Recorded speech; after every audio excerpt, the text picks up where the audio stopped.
Hey everybody, Motorpool at 59 here. Talk a little bit about unions. I'm not going to get real in depth to it, but I went and played golf today, and I played with a guy that I play with semi-regularly, and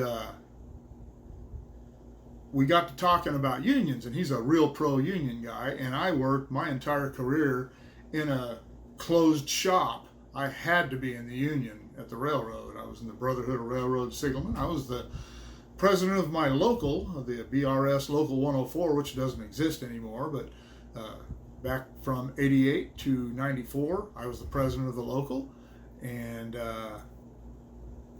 I began seeing what the union was really about. It was not about members. It wasn't about protecting members anymore. It was about membership. And they wanted more people. They were trying to get as many people into the union as they could, and which is fine. I mean, unions are a business too. People don't think about that, especially people who are really pro-union, but don't work with the union. Just people who work in businesses that are union. A lot of them don't realize how political unions are and how much they mirror the big businesses that they. My cat's trying to get under the door. They mirror those big businesses that they purport to protect us from.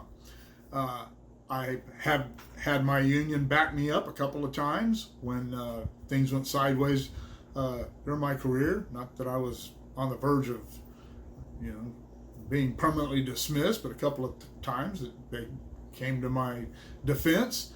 But in the end, I don't know that if I didn't work for a union company, I don't know that I couldn't have got myself out of those pinches. They weren't egregious, and probably something I wouldn't have been fired over in the end, maybe just disciplined a little more harshly. Then I ended up getting disciplined with the union backing me up. I still got disciplined. But anyway, what happened with my union was another railroad was going to build its own signal department, which until that point they had just been running on other lines and utilizing the people in the signal departments that ran those railroads. And when they decided to build their own signal departments, they originally weren't going to be union, but they were going to pay their workers more than we were making as union workers. And the union didn't like that. And to try to induce this other railroad to make their signal department union, they were offering to let union employees, experienced union employees from the railroad at that time was Southern Pacific, go over to that railroad with a 1-year window to come back if they didn't like it.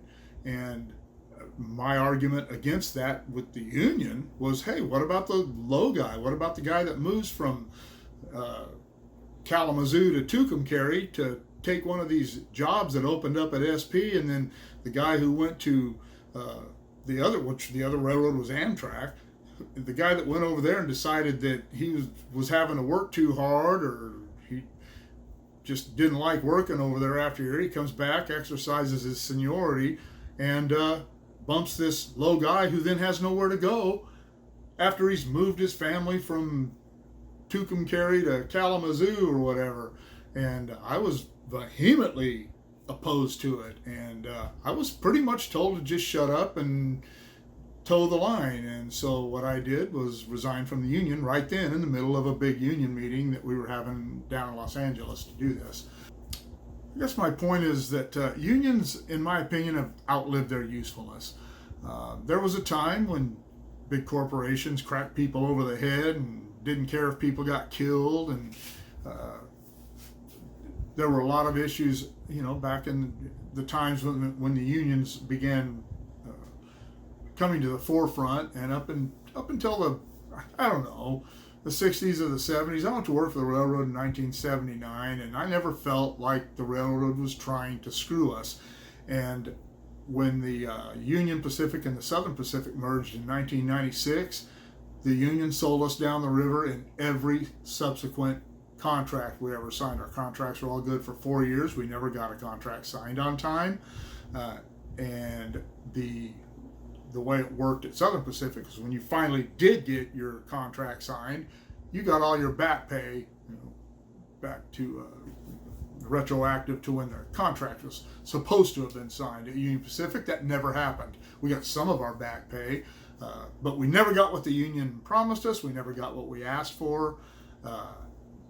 It was just kind of an exercise in futility.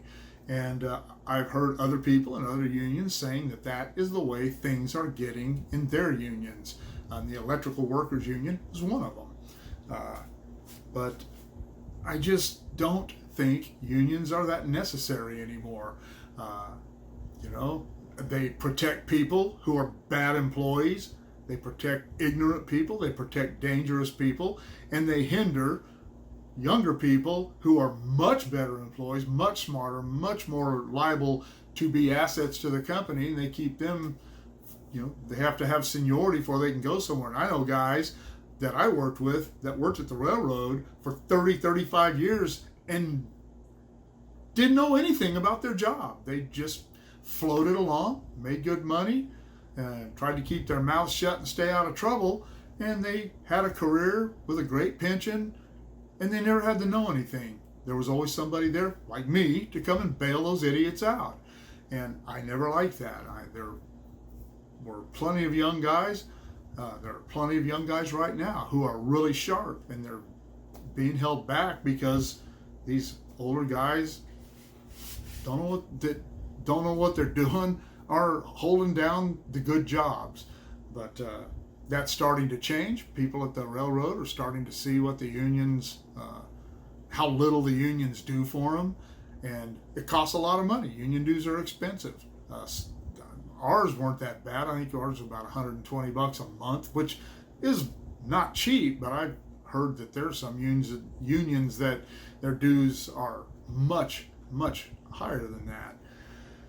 But I don't know. I'm not a big fan of unions anymore. I never really was a big fan of them, but since I worked in a closed shop, I thought it would be good for me to be involved in what the union was doing until I found out that they weren't interested in me being an asset to the union or being an asset to the company. They just wanted me to shut up and mind my own business and be quiet and toe the line, kind of like the Democrat Party is. Speaking of which, that's who the unions always support.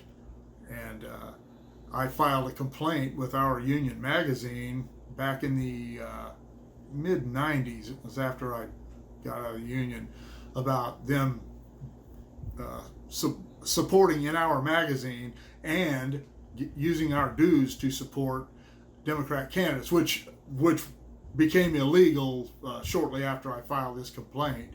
My complaint was never answered, and I never saw anything else about it, but I did file the complaint. But unions are just businesses anymore, and they're going to do what they need to do to survive, and they don't care about the little guy. So if you're in a union or if you're thinking about taking a union job, always remember that. Unions don't sign your checks. The company you work for does. And if you get laid off, the unions aren't going to pay your bills for you. And neither is the company, but that's not their job. If they have to furlough people, they have to furlough people. And the union, all they're going to do is retain your seniority for you. And if you can come back later, you can come back later. But most companies will call their experienced people back to work when the jobs come available, whether they're in a union or not. So anyway, I don't know. Let me know what you think. You like unions? Anti, pro? I don't hate unions. I just don't think that they're that useful anymore. So let me know in the comments below. Shoot me an email at motopoet59@gmail.com. Like, share, subscribe, click on the bell if you want to be notified of future content, and see you later. But probably not at a union meeting. Take it easy.